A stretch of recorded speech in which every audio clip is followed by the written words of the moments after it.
folks. Time to talk TI Basic Gaming once again. Just about my favorite subject in the whole wide world of computing these days. But it's going to be from a bit of a different angle today. With a little more focus on the playing, and a little less on the coding. In the last year, I've covered TI Basic coding tricks a whole lot, sharing my theories on how I think TI Basic can actually be used pretty well to make a game, with a bit of work. Which are theories that, in the end, I put to work making Hell's Halls, my own attempt to give TI cassette games some life, in a modern TI-99 scene which had mostly dropped cassettes for discs and carts, a long time ago. But apparently one defunct format wasn't even enough for me, because I also put together a magazine-style type-in version of Hell's Halls. Since, if there's a format that's even more utterly abandoned in the present day than TI cassette software is, well, I'd say TI-99 magazine type-in programs are it. Anyway, for all that devotion to this project, I've never just sat down and played the game here on this channel, from startup all the way to victory, and talked about why all the bits of it are the way they are, and why it plays the way it plays. So, that's what I'm going to do here today. And the first thing I'll do here is, of course, load the game from cassette, starting that business with a call files one command followed by new, as that'll tell BASIC to stop wasting so much memory on disk buffers, which exist right now due to my having a disk controller attached. A cassette game naturally won't need those buffers, and Hell's Halls very much needs the memory they're using. So, under these circumstances, limiting those to just one is a must. Then, with 2.5 minutes of loading finished, and mercifully omitted for your purposes, running the program results in a good long wait for TI Basic to read through the program and complete a pre-scan. But once that's done, it executes and we've finally got some graphics.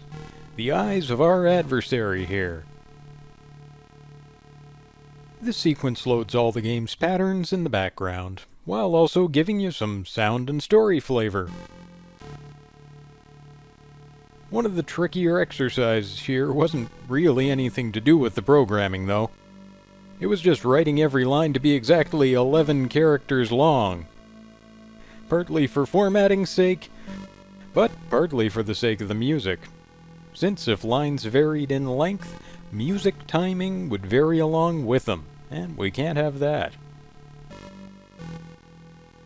Well, we could have that. It would be far from the end of the world, but well, I'm a perfectionist, so I cracked out the thesaurus and found my 11-letter lines.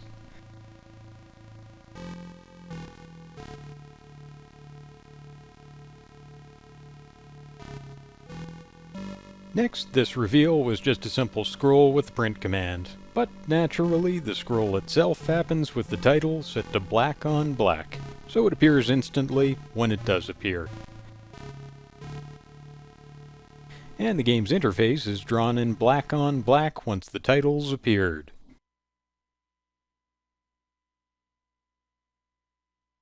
And last of all, this musical sequence is used to draw what's going to come on screen next, which is shortly going to be the castle entrance. With a little bit of sound flavor coming up here in the form of white noise and periodic noise, trying as best they might to simulate the sounds of footsteps and a door opening. Incidentally, loading the interface here is actually slower than it was in earlier versions of the program. It got slower as development went on, and my assets were compressed more and required more and more extraction and more translation from bytecode. But, well, that's the price of squishing everything into the little memory you've got in a 16K TI Basic game. I made my 16K Basic bed, and I'll sleep in it. Anyway, as you can see, now that we're in the dungeon, we've got no warning that the game is in fact on a timer, which means it's always going to be about balancing loot collection against taking the steps it takes to get where we're going. Your starting room is random, but we happen to have started in the upper right-hand corner. It was actually the upper left-hand corner that was always your starting room early in development, but at some point I realized it would actually be pretty easy to make any room in the dungeon your starting room, so I did. Ah yes, my favorite item in the dungeon, the arcane mysteries that can turn into anything, for good or ill. But it's usually worth taking the risk, because it balances in favor of the good rather than the bad in the end. Ah yes, and the angry imps. But these imp attacks are pretty easy to manage, at least at this point. They attack in a semi-random pattern, so usually you can guess where they're going to appear next, but they might surprise you. At this point on level 1, it's pretty darn easy to kill them all, but even here, if you're slow enough, they'll get you, and later on when they speed up a bit, even more so.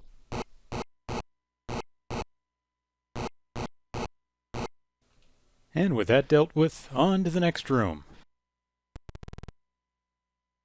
Traps. And specifically, traps I haven't explored yet, so they're not going to do too much damage to me if I walk over them, which is always going to be a judgment call. Do you walk over the traps, take a little bit of damage, and get a faster route to where you're going? Or do you avoid them and take the long road? In this case, yeah, just more traps is my reward, but at least I only have to walk over one more of them.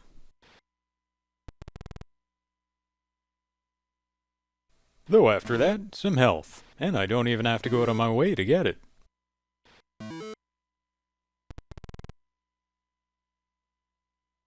And nothing of interest there, so back the way we came.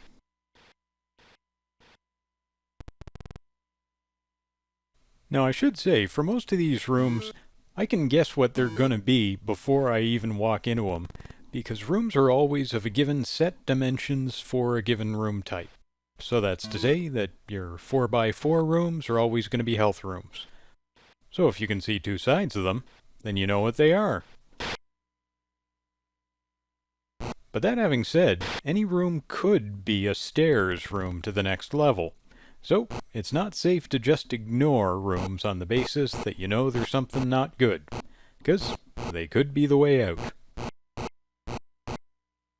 Speaking of which, I'm always suspicious of a room like that one in the upper right there, that lonely unexplored room that I'd have to cross a whole lot of the map to get to. Hopefully the stairs don't end up there, because if they did... Oh!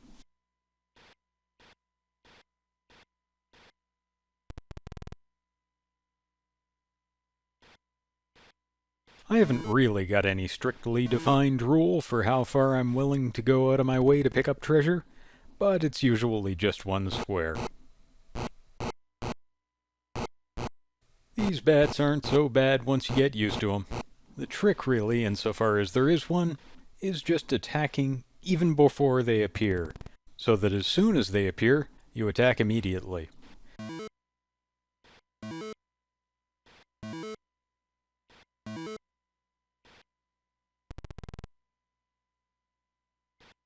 And we've found our way to the next level. I mean, technically we could keep exploring, but no need. Always best to head for the exit.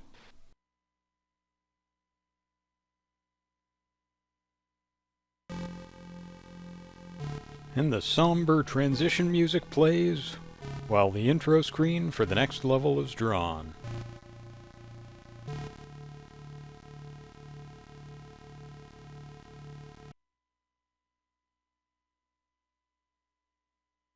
You can see the door hinges here are actually tiles from the eye graphic at the start of the game, just reused. No spare tiles in this game, so, well, I had to use what I had available as well as I could. And in keeping with the level theme, the walls here are golden, or really yellow. That yellow and blue combination being a favorite color combination in this game, as you can see. Definitely one of the best pairings on the TMS 9918A palette. And I get my warning that 1 hour out of 4 is already up. So I'm more or less on schedule. 1 level down, 1 hour down. Not bad.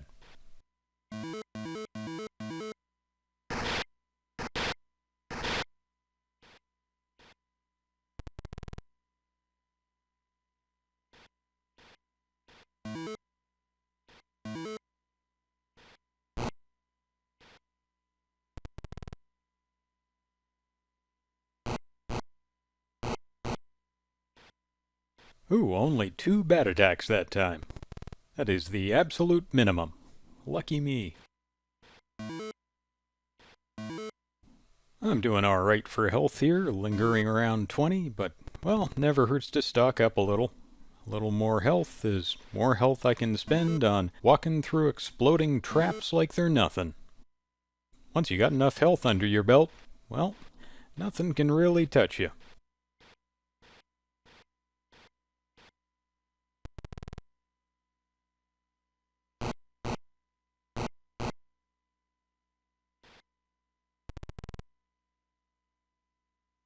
And it seems like health is just everywhere on this map. Though it can't really be everywhere. The maps are generated in such a way that there has to be quite a bit of diversity, and for example, more than 2 of a given room type cannot occur next to each other.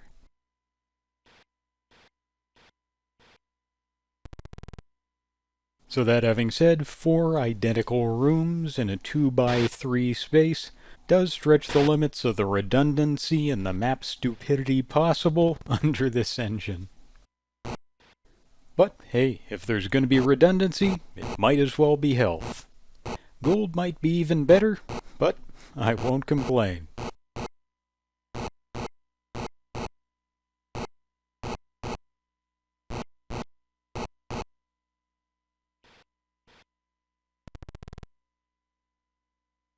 But all stupidity aside, at least we found ourselves some stairs pretty quick.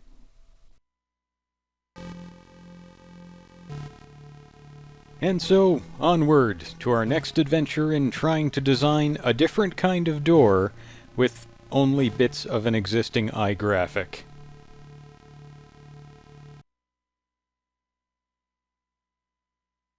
Though this door is actually a little more interesting than the ones before it, given, well, it's got something to say for itself.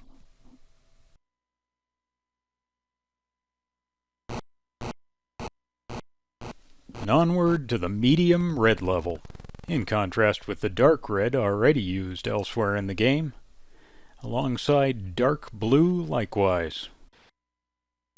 Gotta make the best possible use of any even slightly dark color the TMS 9918A gives you, given it doesn't give you much to work with in that territory, but dark red and dark blue are key tools as far as that goes.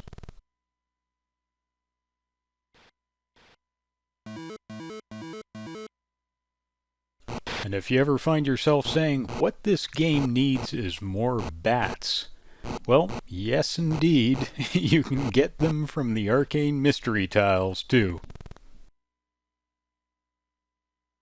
And I'm liking how many doors we're getting on this level. Certainly does make things easier if you haven't just got one path forward or two, but several different paths forward, and ways to backtrack if you need to. The worst will always be having to follow some big complicated serpentine path back to an unexplored room at the other side of the map, expending time that you haven't got along the way. And speaking of time, it's a funny little idiosyncrasy of these imp attacks that they drag you forward 3 spaces, and by so doing, give you 3 free movement, which, technically, saves you time. So, they're kind of doing you a favor, assuming they don't kill you.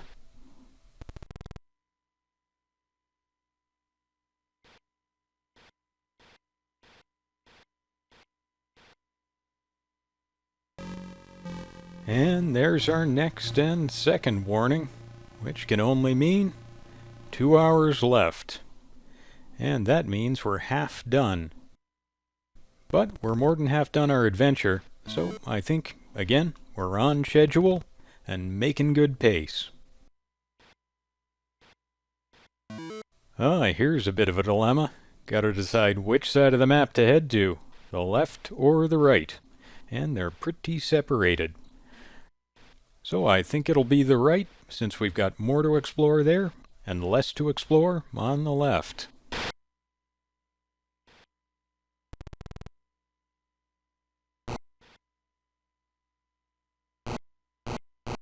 And you can probably see in this imp attack they are attacking substantially faster now, and you've really got to be on your toes and hitting each attack on time in order to get them all down.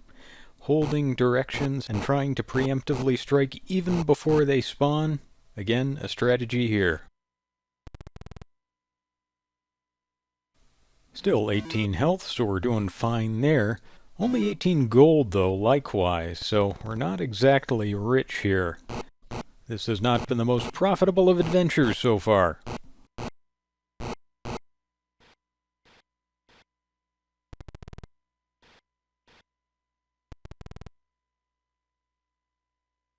And there are the stairs.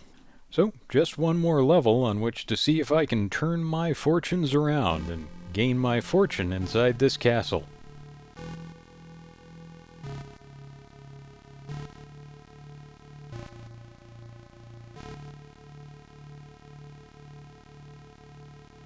It's funny how I find this lighter blue actually can convey a sense of darkness, maybe even better than dark blue. I guess because it's less saturated. And so it conveys the sense of the desaturation you get from simple absence of light.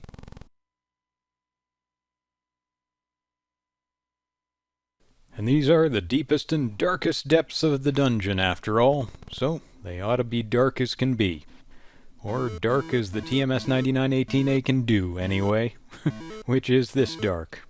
Well, barring dithering, I suppose, but no dithering here, really.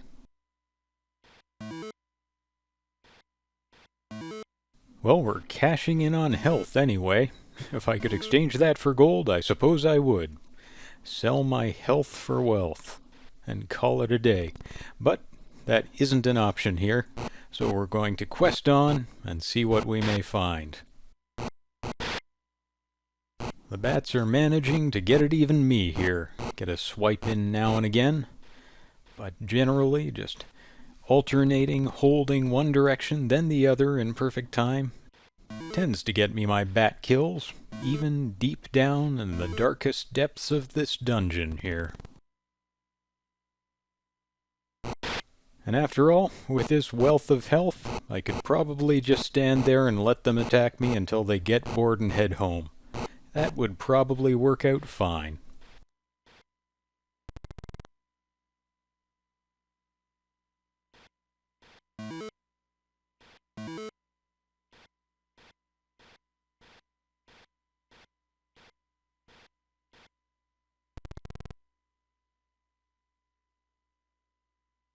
Well, that's a bit of a pickle.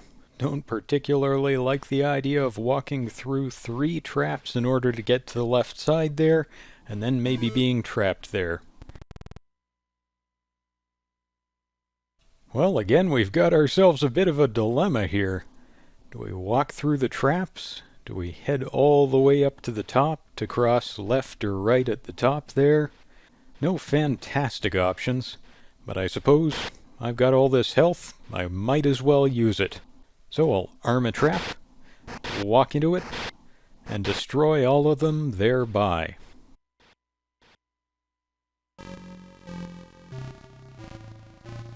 And our warning comes. We've got 1 hour left. 75% of our time gone. And no wonder, this has not been an efficient level particularly. Hopefully we find the stairs fairly proximate to us on this side, and they aren't hiding somewhere on the right there, far from where we're heading.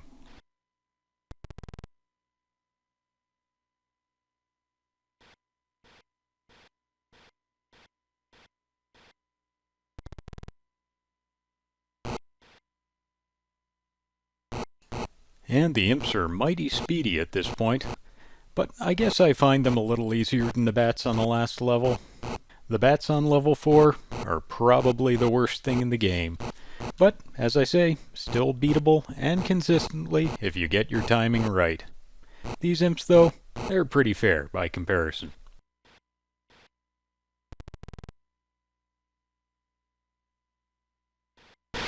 No hesitation there, because, well, no choice. We've got to go this way. Come hell or high water, or, well, traps before us.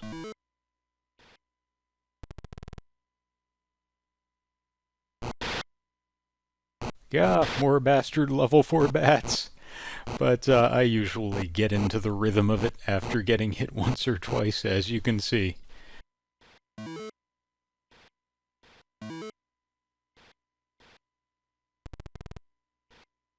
And finally, after all this, we do make our way to the right side of the map.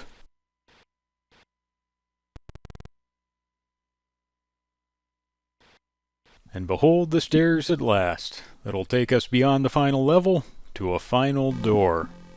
Which will take us where? Or show us what? We shall see.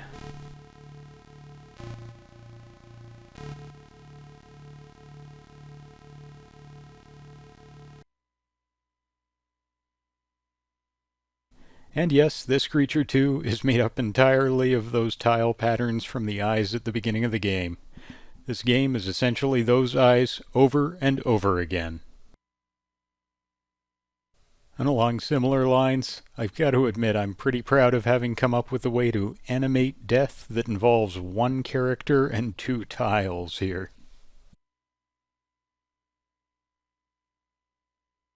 And a way out is opened, likewise via characters that were already on screen.